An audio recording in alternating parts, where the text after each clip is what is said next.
Good evening and thanks for joining us on the news at 8 today, the 22nd day of April 2024. I am Chidima Egeruka. First, the major headline. NEDC's activities positively impacting Southeast and other zones. Another blow to PDP as Abia lawmaker Honorable Nnamdi Ibekwe resigns. Benue needs help, not emergency rule, governor tells federal government. We'll take our commercials and be right back with the details. Please stay connected.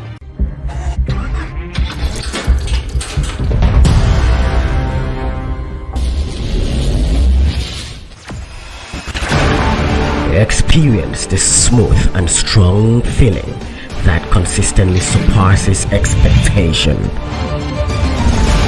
Leading the way in high-performance lubricants, Master Supermoto Oil is as durable as titanium.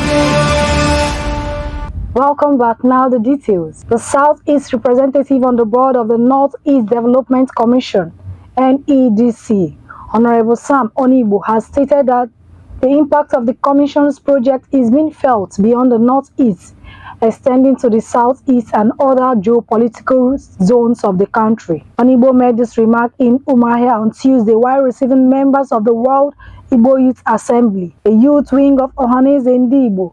The group visited to honor him for the various development projects he facilitated in Abia State during his tenure in the National Assembly. The wave of resignation rocking the People's Democratic Party in Abia State has continued as Honorable Nnamdi Ibekwe, the lawmaker representing Bende North-South constituency in the Abia State House of Assembly, has officially dumped the party. In a letter dated and addressed to the PDP World Chairman in Ibere A, Elder Eme Onyekazie, Honorable Ibekwe attributed his decision to leave the party to unresolved internal crisis, bedeviling the party both at the state and world levels. Following a directive from the Minister of Interior, Dr. Olubimi Tunji Ojo, the National Security and Civil Defense Corps has ordered the immediate detention of officers allegedly involved in the extortion of 5.2 million from a traveler. The order was contained in a statement signed by the NSCDC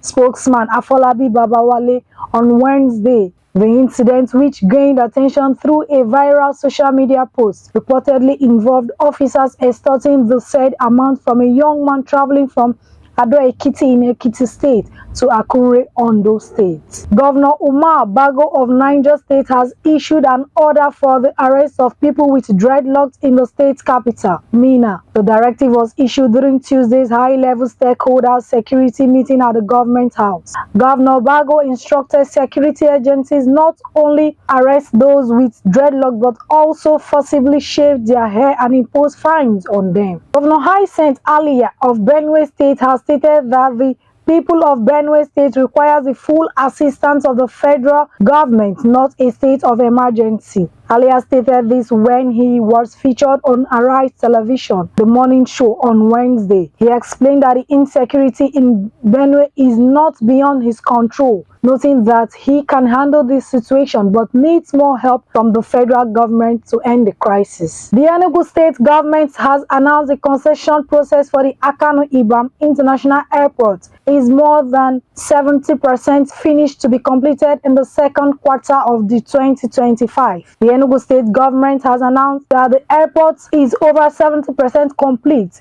This was revealed by the State Commissioner for Transportation, Dr. Obiozo, during a television interview on Enugu Kwenu, a program aired on ABN TV. The commissioner stated that the process is being led by the federal government through the Federal Ministry of Aviation in collaboration with private investors. There are indications that suspended Rivers State Governor Simlai Fubara is warming up to making concessions to ease the political tension in the state. This followed Fubara's meeting with President Bola Tinubu in London during the latter 18-day retreat in Europe. The meeting, confirmed by the African Report, was at the request of Governor Fubara, who first came into office in May 2023. Although the Punch could not confirmed details of the meeting at press time. A senior presidential advisor told the Paris-based publication that Fubara pledged to make certain concessions in a bid to ease tensions. So Inspector General of Police Kayode Ebetukun on Tuesday deployed a special squad to arrest the rising violence accounts across the country. He ordered all police mobile force